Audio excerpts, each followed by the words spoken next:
Welcome to my channel. ಇವತ್ತಿನ ವಿಡಿಯೋದಲ್ಲಿ ನಾನು ಗಾದೆಗಳು ಬಗ್ಗೆ ನಿಮಗೆ 2 ಗಾದೆಗಳನ್ನು ನಾನು ಇವತ್ತಿನ ವಿಡಿಯೋದಲ್ಲಿ ವಿವರಿಸ್ತಾ ಇದ್ದೀನಿ.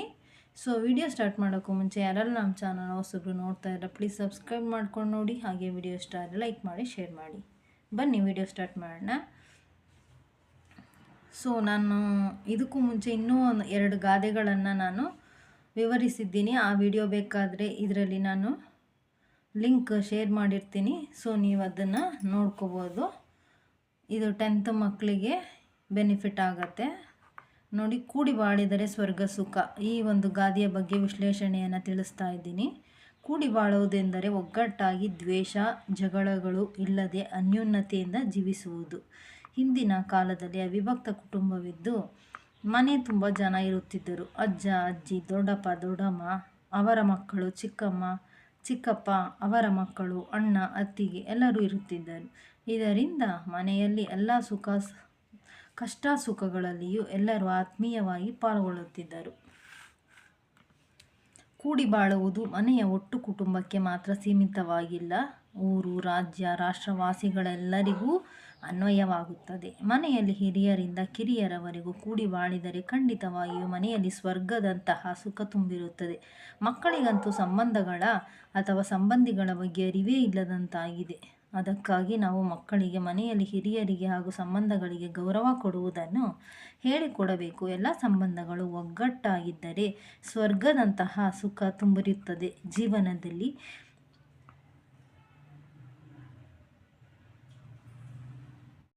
ಎಲ್ಲ ಸಂಬಂಧಗಳು ಒಗ್ಗಟ್ಟಾಗಿದ್ದರೆ ಜೀವನದಲ್ಲಿ ಸ್ವರ್ಗದಂತಹ ಸುಖ ತುಂಬಿರುತ್ತದೆ. ಕೂಡಿ ಬಾಳಿದರೆ ಸ್ವರ್ಗ ಸುಖ ಎಂಬ ಗಾದೆಯ ಅರ್ಥ ಇದುವೇ.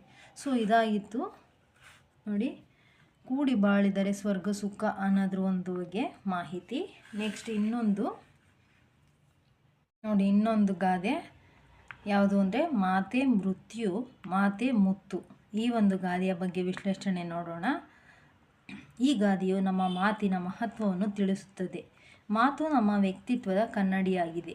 ನಾವಾಡುವ ಮಾತು ಮಿತವಾಗಿದ್ದರೆ ನಮಗೂ ಒಳ್ಳೆಯದು, ಇತರರಿಗೂ ಒಳ್ಳೆಯದು. ನಮ್ಮ ಮಾತಿನಲ್ಲಿ ನಯ ವಿನಯ ತುಂಬಿರಬೇಕು. ಮೃದು ಮಧುರವಾದ ಮಾತುಗಳನ್ನಾಡುವವರ ಎಲ್ಲರನ್ನೂ ಇಷ್ಟಪಡುತ್ತಾರೆ. ನಾವಾಡುವ ಮಾತು ಕಟು ಮಾತಾಗಿದ್ದರೆ ನಮ್ಮರು ಯಾರೂ ಇಷ್ಟಪಡುವುದಿಲ್ಲ.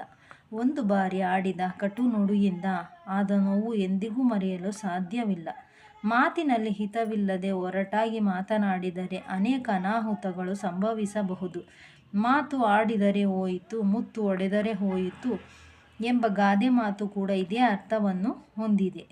ಒಳ್ಳೆಯ ಮಾತು ಸ್ನೇಹ ಸಂಬಂಧವನ್ನು ಬೆಳೆಸಿದರೆ, ಕೆಟ್ಟ ಮಾತು ಒಡಕನ್ನು ಹುಟ್ಟು ಹಾಕುತ್ತದೆ. ಆದುದರಿಂದ ಮಾತು ಮೃದುವಾಗಿದ್ದರೆ ಮುತ್ತಿನಂತೆ ಮಾತು ಎಂದು, ಮಾತು ಒರಟಾಗಿದ್ದರೆ ಮೃತ್ಯುವನ್ನು ತರಬಲ್ಲದು ಎಂದು ಎಚ್ಚರದಿಂದ ಮಾತನಾಡಬೇಕು ಎಂಬ ಅರ್ಥವನ್ನು ಸ್ಫುರಿಸುತ್ತದೆ. ಸೊ ಇದಾಗಿತ್ತು ಒಂದು ಯಾವುದ್ರ ಬಗ್ಗೆ, ಮಾತೆ ಮೃತ್ಯು ಮಾತೆ ಮುತ್ತು ಅನ್ನೋ ಒಂದು ಗಾದೆಯ ವಿಶ್ಲೇಷಣೆ. ಸೊ ಇವತ್ತಿನ ಈ 2 ಗಾದೆಗಳು ನಿಮಗೇನಾದರೂ ಇಷ್ಟ ಆಗಿದ್ದರೆ ತಪ್ಪದೆ ವಿಡಿಯೋಗೊಂದು ಲೈಕ್ ಮಾಡಿ, ಶೇರ್ ಮಾಡಿ. ಹಾಗೆ ಇನ್ನು ಯಾರೆಲ್ಲ ಹೊಸಬ್ರು ನಮ್ಮ ಚಾನಲ್ನ ನೋಡ್ತಾ ಇದ್ದೀರಾ ಸಬ್ಸ್ಕ್ರೈಬ್ ಮಾಡ್ಕೊಂಡು ನೋಡಿ. ಇದೇ ಥರದ ಹೊಸ ವಿಡಿಯೋಗಳೊಂದಿಗೆ ನಿಮ್ಮನ್ನು ಮತ್ತೆ ಭೇಟಿ ಆಗ್ತೀನಿ. ಟಿಲ್ ದೆನ್ ಬಾಯ್.